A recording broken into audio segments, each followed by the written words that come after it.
Every 5 years minimum wages revision చేసేది అవసరం ఉంది. ఎందుకంటే వర్కర్స్ని సరిగా వేతనాలు ఇచ్చినప్పుడే ప్రొడక్టివిటీ మంచిగా ఉంటుంది, అవుట్పుట్ కూడా బాగున్నప్పుడు, వర్కర్ సాటిస్ఫాక్షన్ ఉన్నప్పుడే ఇండస్ట్రీ మంచిగా నడుస్తుంది.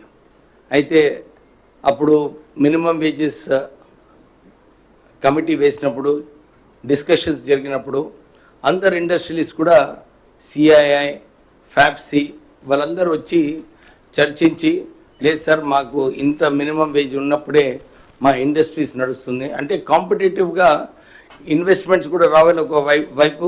ఒకవైపు వేతనాలు కూడా వర్కర్స్కి మంచిగా ఇవ్వాలని చెప్పి ఆ ఆలోచనతోని చర్చలు మొదలుపెట్టినాము. సిఐఐ వాళ్ళు, ఫ్యాప్సీ వాళ్ళు వాళ్ళందరూ కూడా వచ్చి, సార్ డెఫినెట్లీ ఏదైతే రైజింగ్ కాస్ట్ ఉందో దీనిలో మనము వేజెస్ పెంచే అవసరం ఉంది, మీరు ఈ లెవెల్ వరకు వస్తే బాగుంటుందని చెప్పి ఇండస్ట్రీని కూడా కాన్ఫిడెన్స్ తీసుకోవడం జరిగింది. ముఖ్యమంత్రి గారు ఒక క్యాబినెట్ సబ్ కమిటీ ఫామ్ చేసినారు. బట్టి విక్రమార్క గారిని, శ్రీధర్ బాబు గారిని, నన్ను ఒక కమిటీ ఫామ్ చేసి ఇవి వేతనాలు ఏదైతే పెంచాలో మీరు అది తొందరగా చేస్తే బాగుంటుందని చెప్పి వారి ఆదేశాల ప్రకారంగా క్యాబినెట్ సబ్ కమిటీ కలవడం జరిగింది. దీంట్లో సుమారు ఈ మినిమం వేజెస్ 1,11,00,000 వర్కర్స్కి ఈ మినిమం వేజెస్ ఈ రోజు ఏదైతే ముఖ్యమంత్రి గారు అనౌన్స్ చేస్తారో దాంట్లో ఇంపాక్ట్ 1,11,00,000 మందికి ఇంపాక్ట్ ఉంటుంది. ప్రత్యేకంగా మన అన్స్కిల్డ్ వర్కర్స్, దీంట్లో majority of the workers unskilled సెగ్మెంట్లో ఉన్నారు.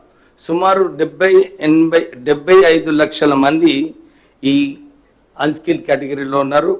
మళ్ళీ సెమీ స్కిల్డ్లో 21 lakhs, స్కిల్లో 15.64 lakhs. అంటే మొత్తం కలిపి ఈ మినిమం వేజెస్ ఇంపాక్ట్ ఏదైతే వస్తుందో 1,11,00,000 వర్కర్స్కి ఇది ఇంపాక్ట్ వస్తుంది.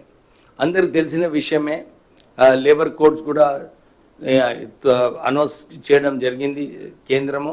సో మేము ఇవన్నీ దృష్టిలో పెట్టుకొని ఒకవైపు ఇండస్ట్రీని సాటిస్ఫై చేయాలి, ఇంకోవైపు మెయిన్లీ వర్కర్స్కి వారికి సరైన వేతనాలు ఇవ్వాలని చెప్పి ఈ మినిమం వేజెస్ మేము నిర్ణయానికి రావడం జరిగింది. క్యాబినెట్ కమిటీ ముఖ్యమంత్రి గారికి ఇచ్చినప్పుడు వారు ఇదే చెప్పినారు, చాలా మంచి నిర్ణయం తీసుకున్నారు, డెఫినెట్లీ మనం ఇంప్లిమెంట్ చేయాలి, 1st of June నుంచి ఈ వేతనాలను ఇంప్లిమెంట్ చేస్తే బాగుంటుందని చెప్పి ముఖ్యమంత్రి గారు మాకు ఆదేశాలు ఇవ్వడం జరిగింది. సో ముఖ్యమంత్రి గారు now will speak to the press. Thank you.